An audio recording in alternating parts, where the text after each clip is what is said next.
The blood on Katherine's lip tasted like copper and shame as she stood in the middle of Quartz Hill's dusty Main Street, her former mother-in-law's words still ringing in her ears like the aftermath of a slap.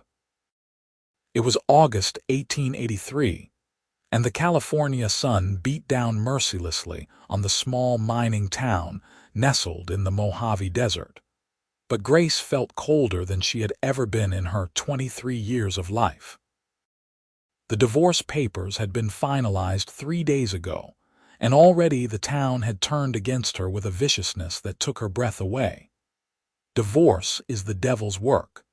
Mrs. Katherine Winters had shouted loud enough for half the town to hear, her face twisted with righteous fury. You made vows before God, girl. What kind of woman breaks those vows? Grace had tried to explain, tried to make them understand that her husband Robert Winters had beaten her so badly last winter that she had lost the baby she was carrying, that he drank away every cent she earned taking in laundry, that he had threatened to kill her if she ever left. But the people of Quartz Hill did not want to hear it. Robert came from one of the founding families. His father owned the largest stake in the silver mine that kept the town alive. Grace was just the daughter of a seamstress who had died of consumption 2 years ago, leaving her utterly alone in the world.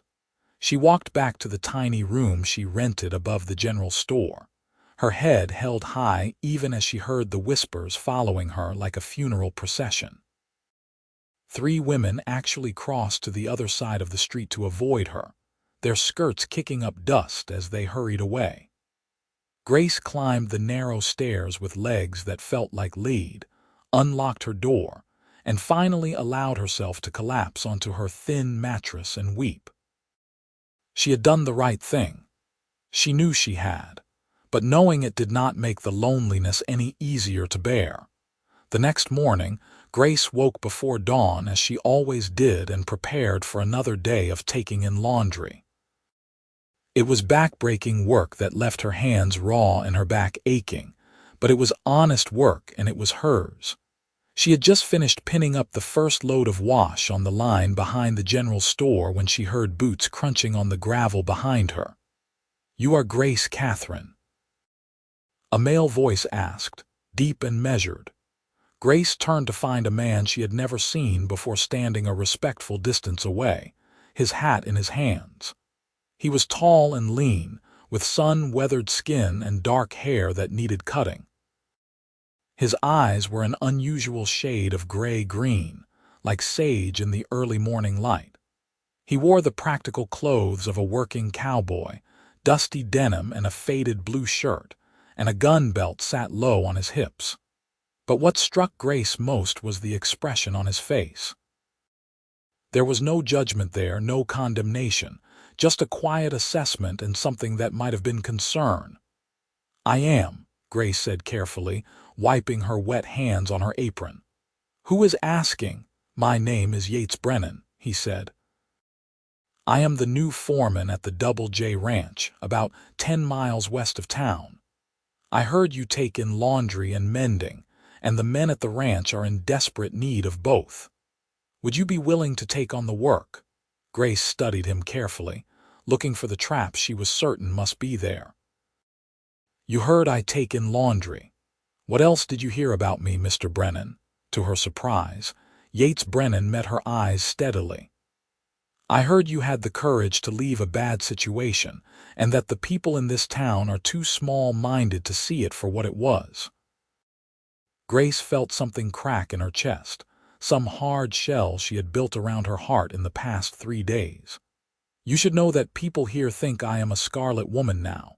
Association with me will not do your reputation any favors." Yates shrugged and settled his hat back on his head. "I have never cared much for reputation, Mrs. Katherine. I care about character, and from what I have heard, yours is solid. Will you take the work or not? It would be steady, and I can promise the pay is fair." "It is Miss Katherine now," Grace said quietly. "And yes, I will take the work." "Thank you." "I will bring the first load by tomorrow," Yates said. He turned to leave, then paused and looked back at her. For what it is worth, Miss Katherine, leaving him took more courage than staying would have. Not everyone has the strength to save their own life. Grace stood frozen as Yates Brennan walked away, his words echoing in her mind. They were the first kind words anyone had spoken to her since she had walked into the courthouse with her divorce petition. She found herself blinking back tears as she returned to her washing, but for the first time in days, they were not entirely tears of grief. True to his word, Yates arrived the next morning with a wagon full of clothes that looked like they had not seen a proper washing in months. Grace set to work immediately, grateful for the distraction and the income. The Double J Ranch paid more than any of her other clients, and Yates had assured her there would be regular work. Over the following weeks, Yates made the trip into town twice a week, always arriving early in the morning before most of the town was awake. Grace noticed this consideration and was grateful for it, though she refused to hide as if she had done something wrong. They developed a comfortable routine.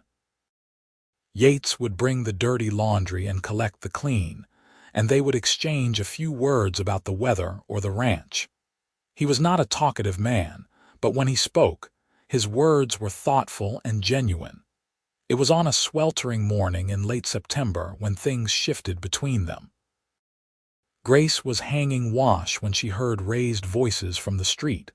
Her stomach clenched when she recognized her ex-husband's voice, thick with alcohol even at this early hour. "I know you are back there, Grace," Robert shouted. "You think you are too good for me now. You are nothing but a whore, breaking your vows like that." Grace's hands trembled as she pinned up a sheet, trying to ignore him. She had learned that responding only made things worse. But Robert was in a rage, and he came stumbling around the corner of the building, his face red and his eyes wild. "Look at me when I am talking to you," he snarled, grabbing her arm hard enough to bruise. Grace cried out in pain and tried to pull away, but his grip was iron. "Let her go." The voice was calm but carried the weight of absolute authority. Grace looked up to see Yates standing at the corner of the building, his posture relaxed but his eyes hard as flint. "This does not concern you, stranger," Robert spat, but Grace noticed he had loosened his grip on her arm slightly. "I am making it my concern," Yates said, taking a step closer. "The lady asked you to let her go. I suggest you do it." Robert finally released Grace's arm and turned to face Yates fully, puffing out his chest in a pathetic display of dominance. "This is between me and my wife." "Ex-wife," Grace said firmly, rubbing her arm where Robert's fingers had dug into her flesh. "The divorce is final, Robert. You need to leave me alone." Robert's face contorted with rage and he lunged toward Grace, but Yates was faster. He caught Robert's arm, twisted it behind his back with practiced efficiency, and had him face down in the dirt within seconds. The whole thing was over so quickly that Grace barely had time to process what had happened. "Now you are going to listen to me very carefully," Yates said, his voice low and dangerous. "You are going to leave Miss Katherine alone. You are not going to speak to her. You are not going to come near her, and you are certainly never going to lay hands on her again. If I hear otherwise, you and I will have a much longer conversation. Do you understand me?" Robert struggled for a moment, then went still. "Yes," he gasped. Yates released him and stepped back. Robert scrambled to his feet, his face a mask of humiliation and fury. He looked between Yates and Grace, then spat in the dirt at their feet before stumbling away. Grace found she was shaking, her whole body trembling with the aftermath of fear and adrenaline. Yates turned to her, his expression softening immediately. "Are you hurt?" he asked gently. "No," Grace managed, though her arm was already showing the beginning of bruises. "Thank you. You did not have to do that." "Yes, I did," Yates said simply. He studied her face for a long moment, and Grace felt heat rise to her cheeks under his steady gaze. "Miss Katherine, I am going to speak plainly. That man is dangerous, and he is not going to stop. How would you feel about coming to work at the ranch? We need someone to do the cooking and handle the household. You would have your own room, and the pay would be better than what you are making here. More importantly, you would be safe." Grace's first instinct was to refuse. She had fought so hard for her independence, for the right to make her own way in the world. Taking a job at the ranch felt like admitting defeat, like running away. But as she looked into Yates's eyes, she saw no pity there, no desire to rescue a helpless woman. He was offering her a practical solution to a real problem, and more than that, he was offering her respect. "I would need to think about it," Grace said finally. Yates nodded. "Of course. But do not take too long. I worry about you here alone." Something in his tone made Grace's heart skip, a warmth spreading through her chest that had nothing to do with the California sun. She watched him leave, and for the first time since her divorce, she allowed herself to feel something other than grief and shame. She felt hope. Grace spent the next 2 days wrestling with her decision. Part of her wanted to stay in town, to prove to everyone that she could survive on her own despite their judgment. But the practical part of her, the part that had learned to be ruthlessly honest during her marriage, knew that Yates was right. Robert was dangerous, and he was only going to get worse. The town constable was Robert's cousin, and had made it clear he would not intervene in what he called a domestic matter, even though the marriage was legally over. On the 3rd day, Grace packed her few belongings into a single trunk and waited for Yates to arrive with the laundry. When his wagon pulled up, she was standing outside with her trunk beside her. Yates took one look at her and smiled, a slow, genuine smile that transformed his usually serious face. "You are coming then?" "I am," Grace said, lifting her chin. "But I want to be clear that I am taking the position because it makes sense, not because I am running away or because I need rescuing." "I would expect nothing less," Yates said. He climbed down from the wagon and hefted her trunk into the back with ease. Then he offered her his hand to help her up onto the wagon seat. Grace took it, feeling the calluses on his palm, the strength in his fingers. She settled onto the seat beside him, and Yates clicked to the horses. As they rolled out of Quartz Hill, Grace did not look back. She kept her eyes fixed on the road ahead, on the vast expanse of desert scrubland stretching toward the mountains. Beside her, Yates drove in comfortable silence, and Grace felt something loosening in her chest, some knot of tension she had been carrying for so long she had forgotten what it felt like to breathe freely.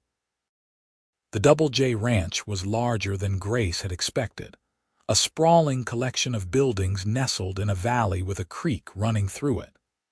The main house was a sturdy adobe structure with a wide porch, and there were several bunkhouses, a large barn, and various outbuildings. Cattle grazed in the distance, and Grace could see several ranch hands working with horses in a corral. Yates helped her down from the wagon and carried her trunk inside. The house was clean but clearly needed a woman's touch. Dishes were stacked haphazardly in the kitchen. Dust coated every surface, and the furniture looked like it had not been properly cared for in years. "The owner is James Morrison, but everyone calls him JJ, Yates explained as he showed her around. "He is getting on in years and spends most of his time at his daughter's place in San Francisco. He left me in charge of running things. There are 12 ranch hands, including me, and they are all good men. I have already made it clear that you are to be treated with the utmost respect, and anyone who causes you trouble will be looking for work elsewhere." He showed her to her room, a simple but clean space with a real bed, a dresser, and a window that looked out over the creek. It was the nicest room Grace had ever had, and she felt tears prick her eyes at the sight of it. "The kitchen is yours to do with as you please," Yates continued. "The men will eat whatever you put in front of them and be grateful for it. We have been making do with beans and hardtack for months. Your wages will be $30 a month plus room and board. Does that suit you?" $30 a month was more than Grace had ever made in her life. She nodded, not trusting her voice. Yates studied her face and his expression softened. "You are safe here, Grace. I give you my word on that." It was the first time he had used her given name, and hearing it in his deep, gentle voice made something flutter in Grace's stomach. She met his eyes and found herself unable to look away. "Thank you, Yates," she said softly, "for everything." He nodded and left her to settle in, and Grace sat on the edge of her new bed and allowed herself to cry. But this time, her tears were not of grief or shame. They were tears of relief, of gratitude, of a future that suddenly seemed possible again. Grace threw herself into her work at the Double J Ranch with a determination that surprised even herself. She woke before dawn each day to start breakfast for the men, served them hot coffee and real food instead of the slop they had been surviving on, and then spent her days cleaning, mending, and managing the household. The work was hard, but it was satisfying in a way her laundry business had never been. She was building something here, creating a home. The ranch hands were initially wary of her, uncertain how to treat a divorced woman. But Grace met their awkwardness with quiet dignity and excellent cooking, and within a week, they had accepted her as part of the ranch family. They called her Miss Grace and tipped their hats when they passed her, and more than one of them thanked her for making the ranch house feel like a home again. Yates remained professional and respectful, but Grace found herself increasingly aware of his presence.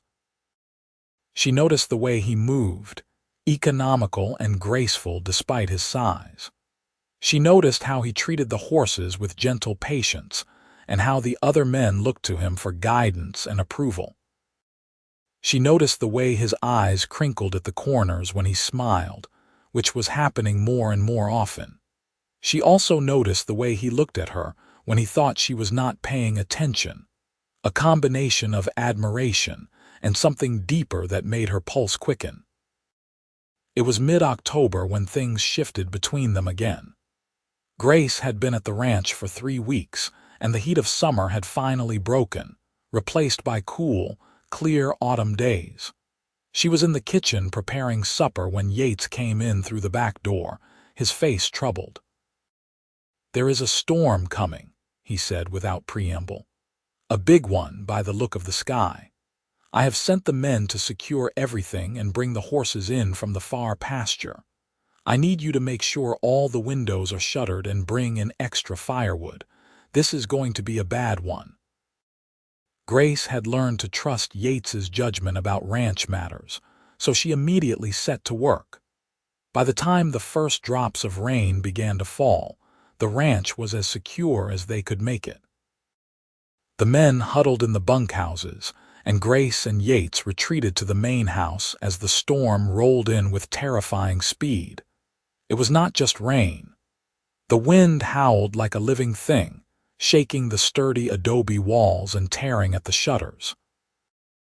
Lightning split the sky with blinding frequency, and thunder shook the ground. Grace had never seen a storm like this, and despite the solid walls around her, she felt afraid. Yates seemed to sense her fear. He built up the fire in the hearth and poured them both coffee, then settled into one of the chairs near the fireplace. "Come sit," he said gently.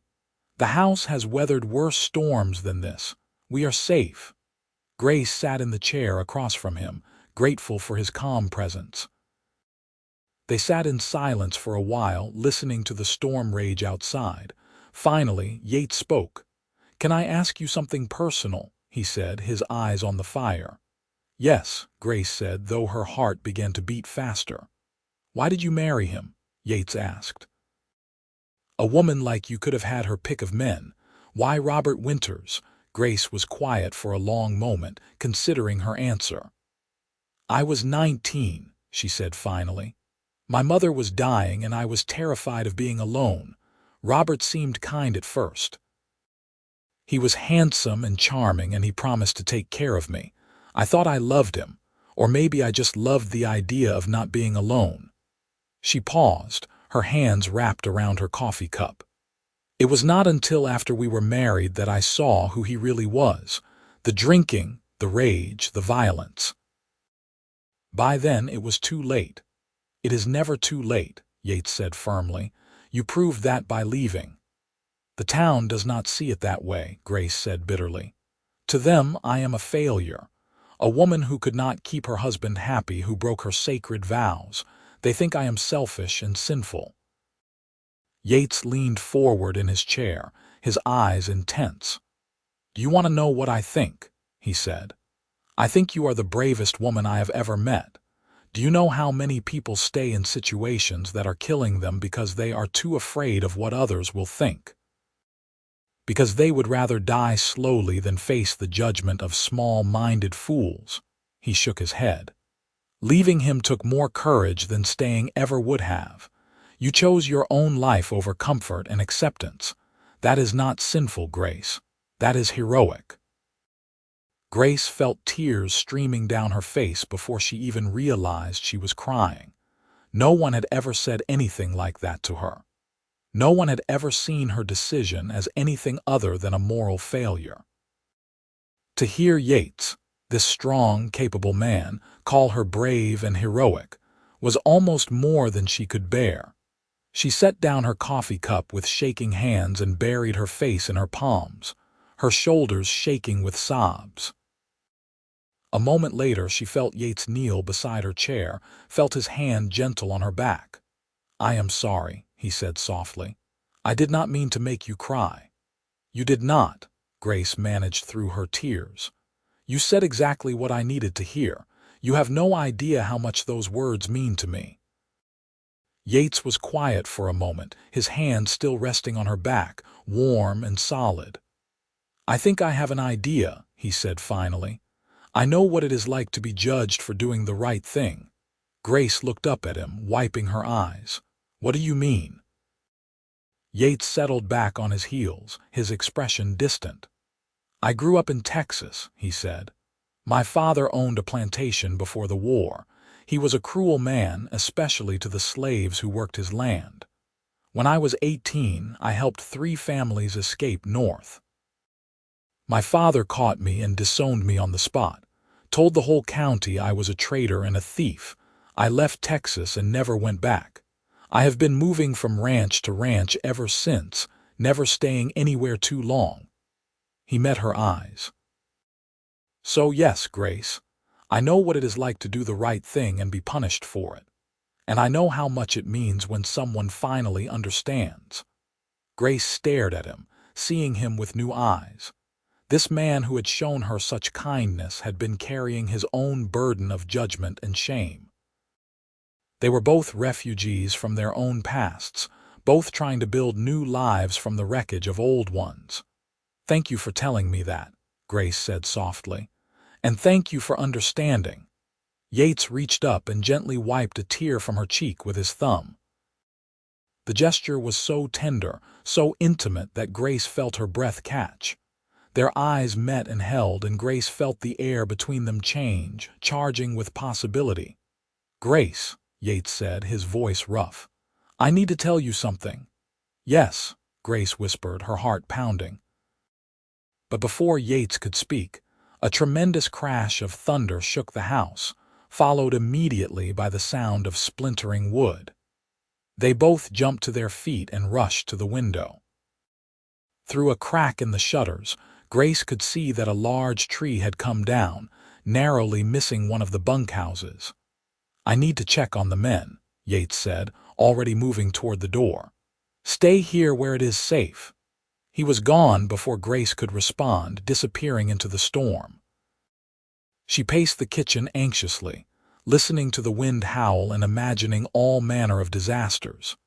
It seemed like hours before the door opened again and Yates returned, soaked to the skin but unharmed. "Everyone is fine," he reported, shaking water from his hair like a dog.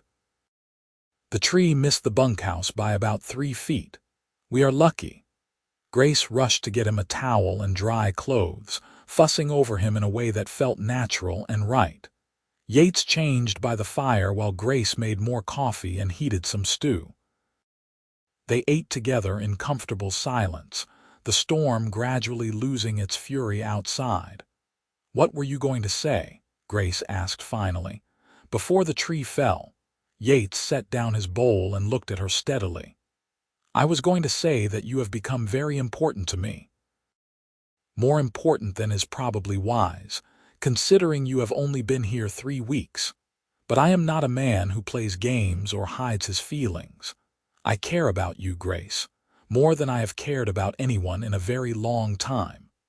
Grace's heart felt like it might burst from her chest.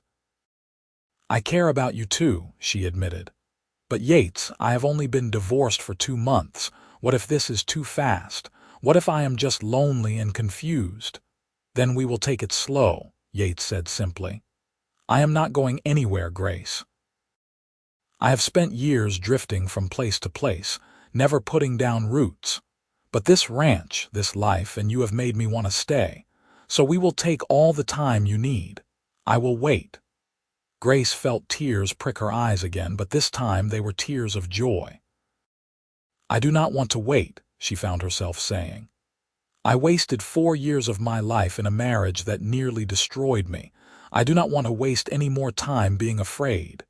Yates stood and crossed to her, taking her hands in his. "Are you sure?" he asked, his eyes searching hers. "I am sure," Grace said, and she was.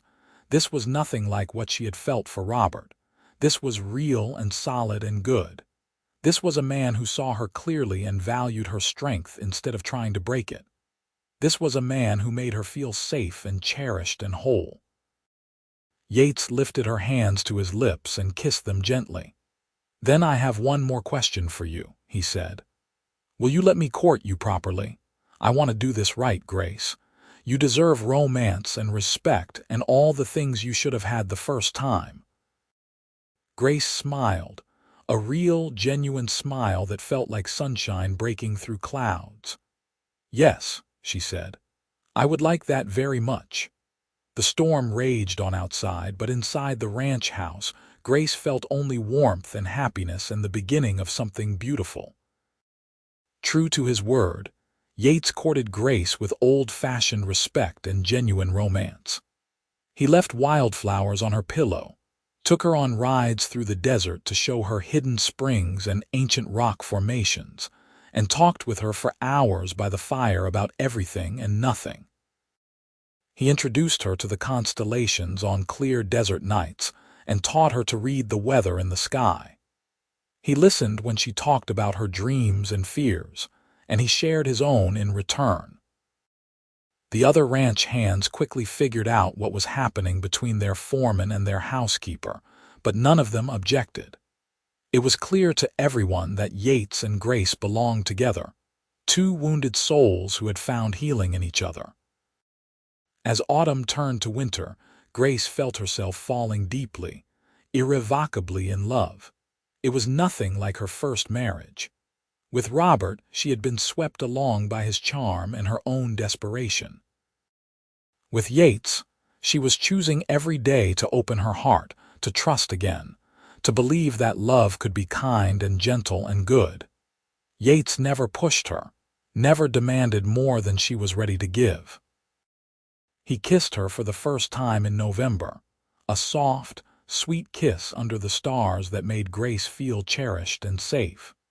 He told her he loved her in December, his voice rough with emotion, and Grace said it back without hesitation because it was the truest thing she had ever said.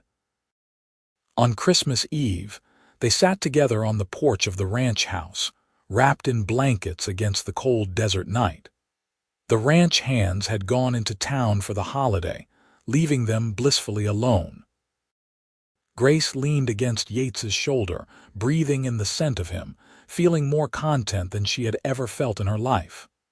"I have something for you," Yates said, pulling a small box from his pocket. Grace sat up, her heart beginning to race. Yates opened the box to reveal a simple gold ring with a small turquoise stone.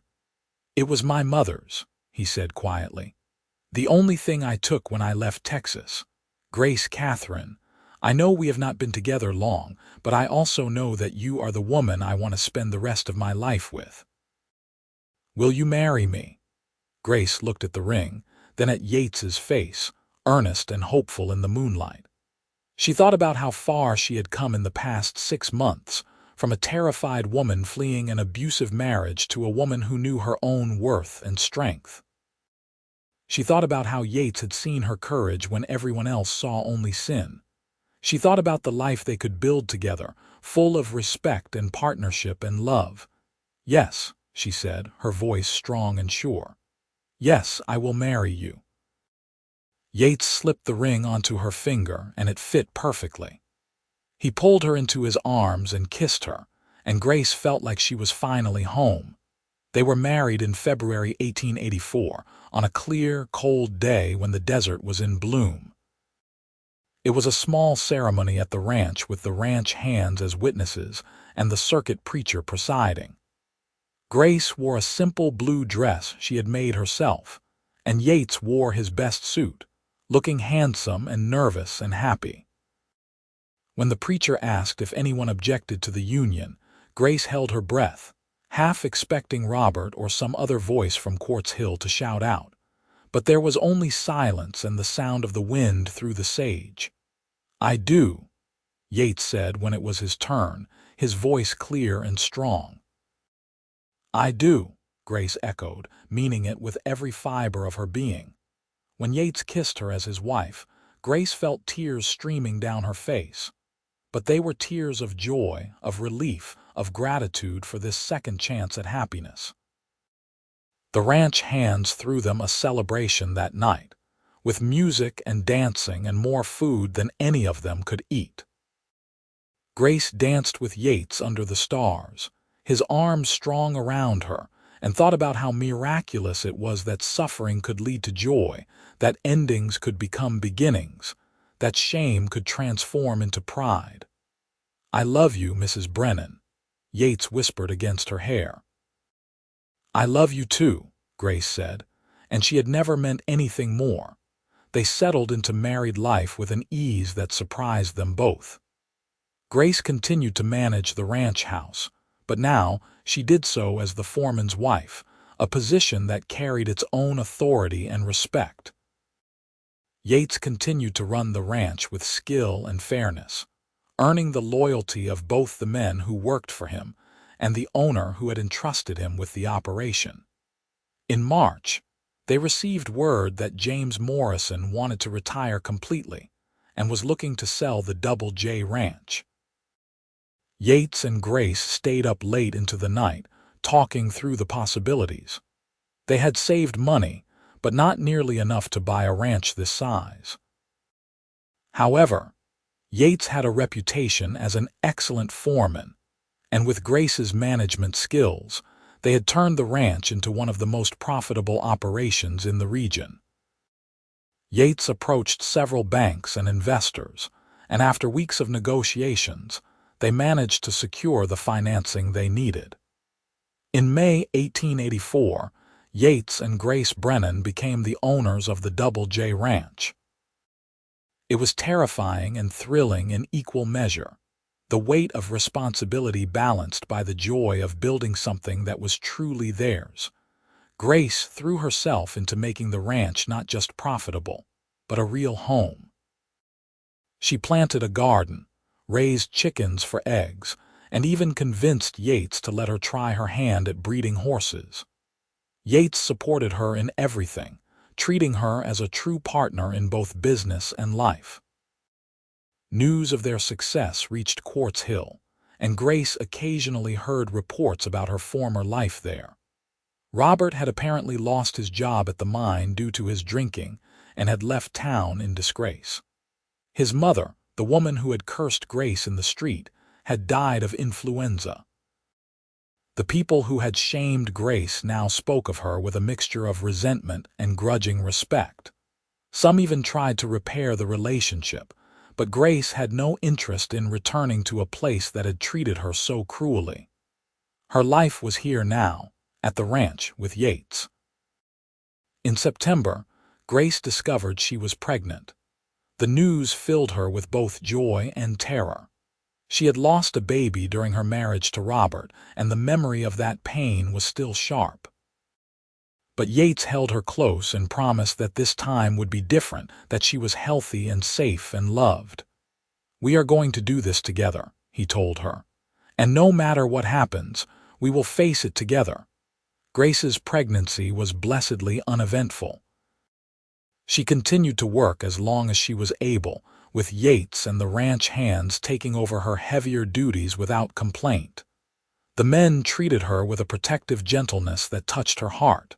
They were not just employees anymore. They were family. On a warm day in May 1885, Grace gave birth to a healthy baby boy.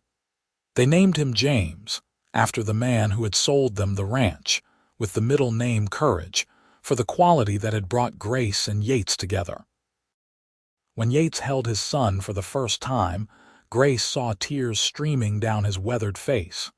"Thank you," he whispered to Grace, his voice thick with emotion. "Thank you for giving me a family. Thank you for choosing me. Thank you for being brave enough to start over." Grace reached up and touched his face. "Thank you for seeing my courage when everyone else saw shame," she said. "Thank you for loving me." Baby James was a healthy, happy child who thrived in the clean desert air. Grace proved to be a natural mother, balancing her ranch duties with the demands of caring for an infant with impressive skill. Yates was a devoted father, often found holding his son and talking to him about horses and cattle and the stars. Life on the ranch settled into a comfortable rhythm. The business continued to grow, and within 2 years, the Brennan family was well established in the region. They were known for treating their employees fairly, for breeding excellent horses, and for their genuine partnership marriage that stood in stark contrast to the typical arrangements of the time. In 1887, Grace gave birth to a daughter they named Sarah Grace. In 1889, another son arrived whom they called Thomas. Their family grew along with their ranch, and the main house rang with the sounds of children laughing and playing. Grace sometimes thought about the woman she had been in Quartz Hill, broken and alone and drowning in shame. That woman felt like a stranger now. Grace had been forged in fire and had emerged as steel, strong and resilient and capable of anything. Her children would grow up knowing their mother's strength, knowing that courage meant doing the right thing even when everyone else said you were wrong. Yates never let her forget that he saw her clearly and loved what he saw. Even after years of marriage, he still left her wildflowers, still took her hand when they walked, still told her that leaving her first husband had been the bravest thing he had ever witnessed. "You saved your own life," he told her on their 10th wedding anniversary. "And in doing so, you saved mine too. I was drifting before I met you, never putting down roots, never letting myself care too much. You taught me that staying in one place and building something real takes more courage than running. You taught me what real strength looks like." Grace looked around the ranch they had built together, at the 3 children playing in the yard, at the men working the cattle in the distance, at the home they had created from nothing but determination and love. She thought about the long road that had brought her here, the pain and shame and fear that she had waded through to reach this place of peace. "We taught each other," she said, taking Yates's hand, "and we are still learning." The years passed with the steady rhythm of ranch life.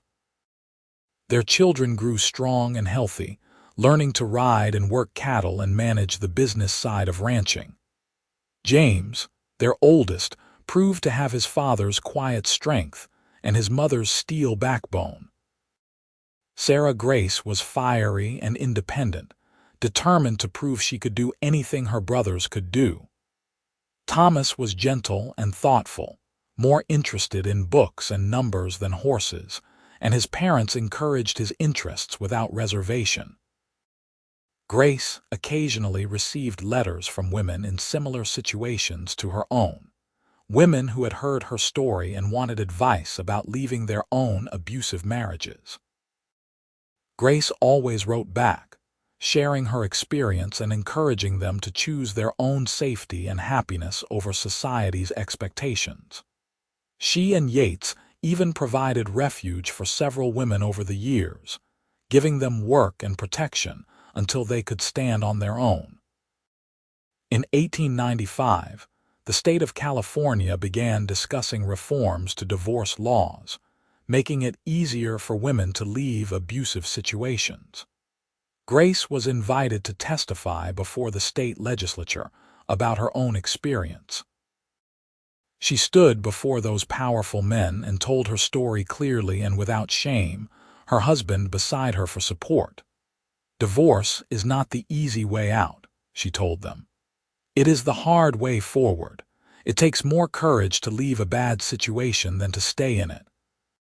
And any society that punishes courage while rewarding endurance of abuse is a society that needs to change." Her testimony helped sway several legislators, and new protections for women were eventually passed into law. Grace received letters from women across the state thanking her for her advocacy, telling her that her courage had given them courage. The Double J Ranch continued to thrive under the Brennans' management. By 1900, they had expanded their operation, purchased neighboring land, and become one of the most successful ranches in California. Their children had grown into capable adults. James had married a schoolteacher from Los Angeles and brought her home to the ranch. Sarah Grace had announced her intention to attend university in San Francisco, something almost unheard of for a woman, and her parents supported her completely. Thomas had discovered a talent for horse breeding and was developing new bloodlines that were garnering attention across the West. On a cool evening in April 1900, Grace and Yates sat together on the porch of the ranch house, the same spot where Yates had proposed 17 years earlier. They were in their 40s now, weathered by sun and work but still strong, still deeply in love. "You ever regret it?" Yates asked, breaking a comfortable silence. "Leaving Quartz Hill, the life you might have had," Grace looked at him in genuine surprise. "How could I regret the best decision I ever made?" she said. "Yes, it was hard. Yes, I was terrified. Yes, people judged me and shamed me and tried to make me feel like I had committed some unforgivable sin. But if I had stayed, I would be dead now. Robert would have killed me eventually, either with his fists or his cruelty or both. And even if I had somehow survived, I would have died inside, piece by piece, until there was nothing left of me." She took Yates's hand, lacing her fingers through his. "Instead, I chose life. I chose myself. And in doing so, I found you and this ranch and our children and a happiness I did not even know was possible. I regret nothing, Yates, not one moment of the pain, because it led me here." Yates lifted her hand to his lips and kissed it gently. "I am so grateful you had that courage," he said. "I am so grateful you saved yourself, because in doing so, you saved me too." They sat together as the sun set over the desert, painting the sky in shades of gold and crimson and purple. In the distance, they could hear their grandchildren laughing, James's twins who were visiting for the week. The ranch stretched around them, solid and real and theirs, built on a foundation of courage and love and mutual respect. Grace thought about the woman she had been 17 years ago, standing in the street of Quartz Hill with blood on her lip and shame burning in her chest. She wished she could go back and tell that woman what was waiting for her, the life she would build, the love she would find, the family she would create. She wished she could tell her that the shame would fade but the courage would remain, that leaving would be the hardest and best thing she ever did. But that woman was gone now, transformed by fire into someone stronger, someone who knew her own worth and refused to accept less than she deserved. That woman had become Grace Brennan, rancher, mother, advocate, and the beloved wife of a man who saw her clearly and loved what he saw. "I love you," Grace said, leaning against Yates's shoulder. "I love you too," Yates replied, his arm coming around her. "Today, tomorrow, and always." As the stars began to emerge in the darkening sky, Grace felt nothing but peace and gratitude. She had walked through hell and emerged on the other side, not as a victim, but as a survivor. She had been shamed for choosing life over death, courage over compliance, her own worth over society's approval. But that shame had been their problem, not hers. She had done nothing wrong. She had simply been brave enough to save herself. And in doing so, she had found everything she had ever wanted and so much more than she had dared to dream. The ranch would continue for generations, a testament to what two people could build when they chose each other and chose love. Their children and grandchildren would carry forward the lessons Grace and Yates had learned, would know that courage came in many forms, and that leaving something that was killing you was not weakness but strength. Grace looked up at the stars, the same stars that had witnessed her pain and her healing, her shame and her triumph. She smiled, squeezed Yates's hand, and knew with absolute certainty that she had made the right choice. Every difficult step, every moment of fear, every instance of judgment had been worth it to reach this moment, this life, this love. She was Grace Brennan, and she was finally, fully, completely home.